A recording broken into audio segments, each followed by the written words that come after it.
10 jours à peine après avoir quitté l'administration Trump, les relations entre le président et Musk deviennent électriques. Tout a commencé par ce message sur X où le milliardaire critique le projet de loi de dépenses. Ce projet de loi de dépenses du Congrès est une abomination répugnante. Honte à ceux qui l'ont voté. Elon et moi avions une bonne relation. Je ne sais pas si c'est encore le cas, j'ai été surpris. Je suis très déçu. J'essaie de faire poker face, mais mon cœur est à deux doigts de transpercer ma prothèse. Le patron du réseau social X riposte. Et c'est sanglant. Sans moi, Trump n'aurait pas gagné l'élection. Quelle ingratitude.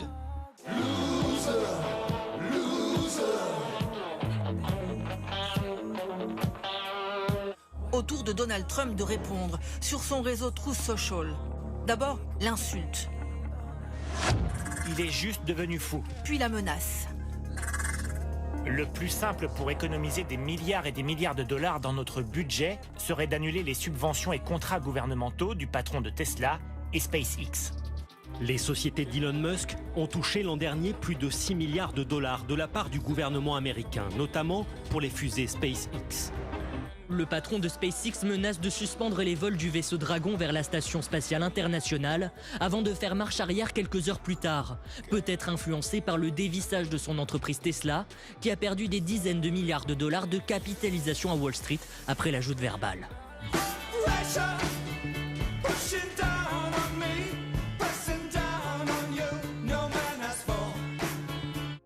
Il est temps de lâcher la très grosse bombe. Trump figure dans les dossiers Epstein. C'est la vraie raison pour laquelle ils n'ont pas été rendus publics. Elon Musk rallume la théorie des liens entre Donald Trump et le délinquant sexuel Jeffrey Epstein. Il republie même cette ancienne vidéo des deux hommes côte à côte. Je ne suis pas étonné que deux narcissiques sociopathes ne puissent pas s'entendre. Deux hommes riches, deux gros égos. Ils ne peuvent pas coexister longtemps. Ce sont deux hommes très têtus. Je savais qu'ils finiraient par s'affronter ou quelque chose comme ça. La France fournit-elle des armes de guerre à Israël? Les dockers du port de Marseille, Fos-sur-Mer, craignent d'armer des soldats israéliens. Ils refusent de charger un bateau de pièces détachées indispensables au fonctionnement de fusils mitrailleurs. Cadmium, c'est un métal lourd, cancérigène, qu'on n'utilise plus en France. On l'utilise dans des applications industrielles encore un petit peu, mais c'est pas quelque chose qu'on ajoute volontairement où que ce soit. On en retrouve beaucoup dans les sols, aujourd'hui les sols agricoles. C'est un métal lourd qui est en fait caché dans des engrais phosphatés.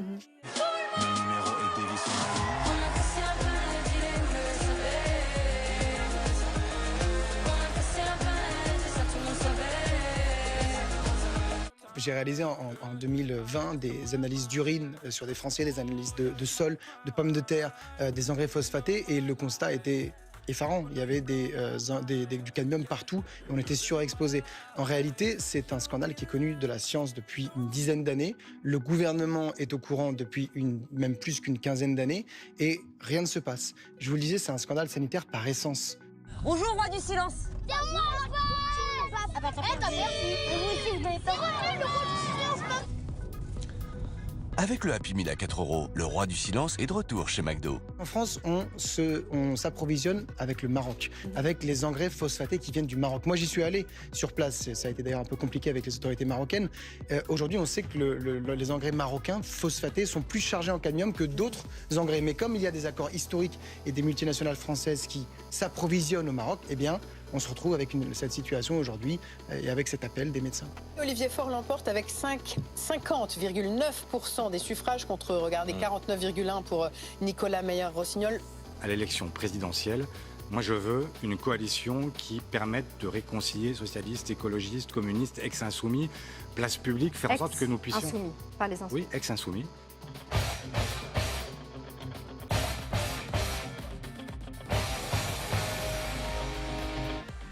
Nouvelle décision choc de l'administration Trump. Washington a sanctionné hier 4 magistrats de la Cour pénale internationale, estimant que leur procédure visant des crimes de guerre de soldats américains en Afghanistan, ainsi que l'exécutif israélien à Gaza était illégitime. 3, 2, 1... T18, c'est parti.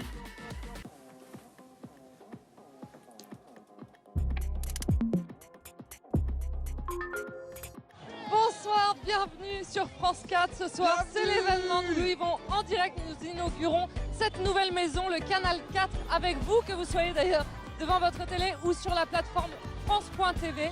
Un moyen peut-être mémotechnique pour rappeler le 18. Bon, les pompiers. Les pompiers, voilà. Les pompiers.